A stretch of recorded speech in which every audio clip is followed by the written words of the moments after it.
হার্টের surgeon heart অ্যাটাকে মারা গেলেন। ডক্টর গ্র্যাডলিন রয়, চেন্নাইয়ের বিখ্যাত কার্ডিয়াক সার্জন, যখন ওয়ার্ড রাউন্ড চলছিল সেই মুহূর্তে কার্ডিয়াক অ্যারেস্ট বা হার্ট অ্যাটাকে মারা গেলেন।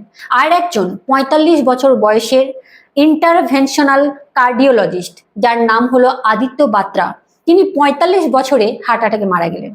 কার্ডিওলজিস্ট, কার্ডিও সার্জনের হার্ট অ্যাটাকের ঘটনা আপনাকে যদি বিন্দু মাত্র চিন্তিত না করে, তাহলে আপনি একজন নির্বোধ। আপনি নিজের পরিবারের, নিজের ফ্যামিলির কারো স্বাস্থ্য নিয়ে বিন্দু মাত্র চিন্তিত নন। এবার আপনাকে আমি বলি যে একজন ডক্টরের কিসের জন্য হার্ট অ্যাটাক হবে। হার্ট অ্যাটাক মূলত বা ব্রেন স্ট্রোক মূলত লাইফস্টাইল ডিজিজ। লাইফস্টাইল যাদের খারাপ থাকবে, যাদের নিয়মবর্তিতা থাকবে না, সঠিক লাইফস্টাইল জানা না থাকবে বা লাইফস্টাইল ফলো না করবে যারা, জানার পরেও তাদের কিন্তু heart attack, brain stroke, fatty liver, pancreatitis এই সমস্ত রোগগুলো হওয়া থেকে কেউ আটকাতে পারবে না। এগুলো হওয়া স্বাভাবিক। বা টাইপ 2 ডায়াবেটিস। এবার আপনি এটা বলতে পারেন যে ডাক্তারেরা কি সেটা জানে না? দেখুন, এমবিবিএস পাস করে বা এমডি পাস করে সেই ডক্টরেরা প্র্যাকটিস অফ মেডিসিনের ব্যাপারে বা অ্যালোপ্যাথি মেডিসিনের ব্যাপারে, অ্যানাটমি, ফিজিওলজি, প্যাথোলজি, গাইনোকোলজি এই সমস্ত বিষয়গুলোতে গভীরভাবে জ্ঞান আয়ত্ত করেন। লাইফস্টাইল বিষয়ে বা নিউট্রিশন বিষয়ে যে তাদের একেবারে ডিপ নলেজ থাকবে এটাও কিন্তু নয়। আর থাকলেও তারা চাইলেও নিজের জীবনটাকে সুন্দরভাবে গুছিয়ে নিতে পারেন না। ঘড়ির কাঁটা বা আমাদের শরীরে সার্কাডিয়ান রিদিম যেটাকে বলা হয়, সেই অনুযায়ী চলা তাদের পক্ষে সম্ভব হয় না। এমবিবিএস ডক্টর যখন থেকে নিট প্রিপারেশন নিতে শুরু করেন, তখন থেকেই শুরু হয় তাদের জীবনে অনিয়বর্তিতা, রাত জাগা, স্ট্রেস। এমবিবিএস ডক্টরের ইন্টার্নশিপ দেয়, তখনও দিনের পর দিন, রাতের পর রাত জাগা, এইভাবে ৩৬ ঘন্টা ডিউটি করা, ২৪ ঘন্টা এক টানা জেগে ডিউটি করা, অল্প একটু ঘুমানো, কখন খায়, কখন ঘুমায়, কখন স্নান করে, কোনো ঠিক ঠিকানা থাকে না। যে কোনো সার্জন ডক্টর আপনি দেখবেন, আমার নিজের পরিচিত সার্জন যারা রয়েছেন, তারা বেশিরভাগ অপারেশনের সময় দেখি যে রাতের বেলায় ডিউটি করেন, রাতের বেলায় সার্জারি করেন।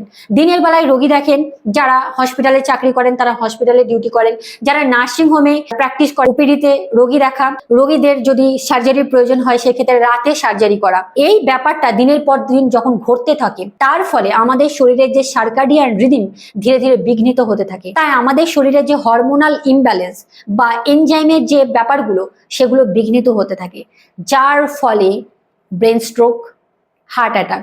তার আগে ইনসুলিন রেজিস্ট্যান্স, সঙ্গে high blood pressure, type 2 diabetes হতে পারে, তার সঙ্গে স্ট্রোক হতে পারে। ডাক্তার যেখানে সুরক্ষিত নেই, তাহলে আপনি নিজে কিভাবে সুরক্ষিত থাকবেন?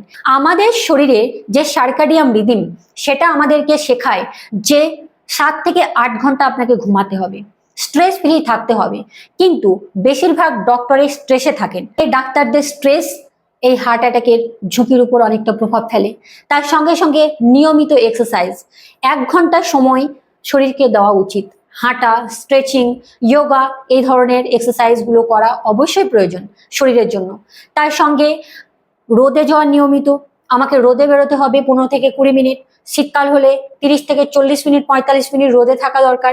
তার সঙ্গে হেলদি খাবার খেতে হবে, অ্যান্টিঅক্সিডেন্টে ভরপুর খাবার, তার সঙ্গে ভিটামিন সি, ভিটামিন বি12 সমৃদ্ধ খাবার, পর্যাপ্ত প্রোটিন, এগুলো যদি না নেওয়া হয় তাহলে শরীর কিভাবে চলবে?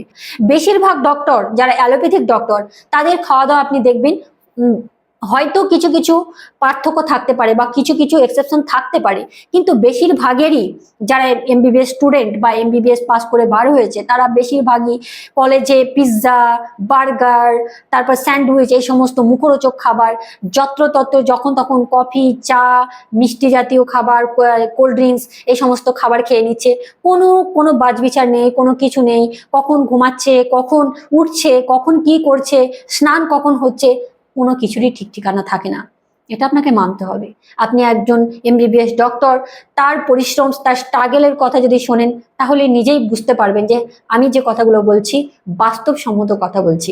এই কারণগুলোর জন্যই কিন্তু হার্ট অ্যাটাকের সম্মুখীন হতে হচ্ছে ইয়াং ডক্টরসদের।